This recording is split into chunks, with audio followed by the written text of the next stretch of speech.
पर्यटन सांस्कृतिक कार्य विभाग महाराष्ट्र शासन यांचा शासन निर्णय दिनांक 22 डिसेंबर 2023 नुसार प्रत्येक जिल्ह्यात संस्कृतीची आदान प्रदान होणे या दृष्टीने सांस्कृतिक महोत्सवाचे आयोजन करण्याबाबत सूचना प्राप्त झालेल्या आहे।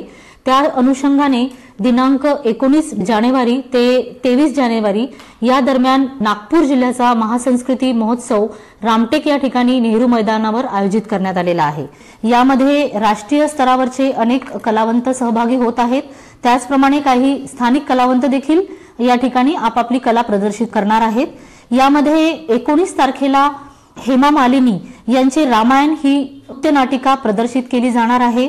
दिनांक 20 जानेवारी रोजी गायक पद्मश्री श्री सुरेश वाडकर यांचा गायनाचा कार्यक्रम आहे। त्यानंतर दिनांक 21 जानेवारी रोजी हंसराज रघुवंशी यांचा देखील गायनाचा कार्यक्रम आयोजित करण्यात आलेला आहे।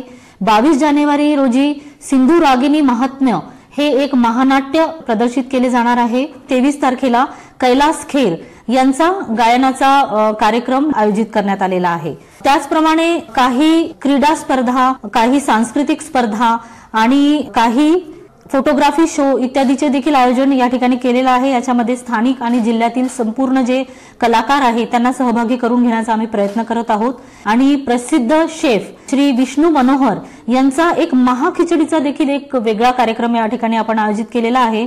यामध्ये साधारणतः 15,000 लोकांना वाटप केला जाईल एवढी मोठ्या प्रमाणात खिचडी श्री विष्णू मनोहर हे तयार करणार आहेत। त्यासोबत मेहंदी स्पर्धा, रांगोळी स्पर्धा, नौकानयन स्पर्धा, स्केटिंग स्पर्धा, चित्रकला स्पर्धा, फूड फेस्टिवल इत्यादी सुद्धा स्थानिक जे कलाकार आहेत, स्थानिक खेळाडू आहेत यांच्याकरता कार्यक्रम किंवा स्पर्धा आम्ही आयोजित केल्या आहे। आणि या सर्व स्पर्धांमध्ये, या सर्व कार्यक्रमांमध्ये रामटेक आणि त्याचप्रमाणे संपूर्ण नागपूर जिल्ह्यातील नागरिकांनी या कार्यक्रमाला मोठ्या संख्येने उपस्थित राहावे असं आवाहन मी करीत आहे। लेटेस्ट अपडेट्स के लिए पावर ऑफ वन न्यूज को फॉलो कीजिए।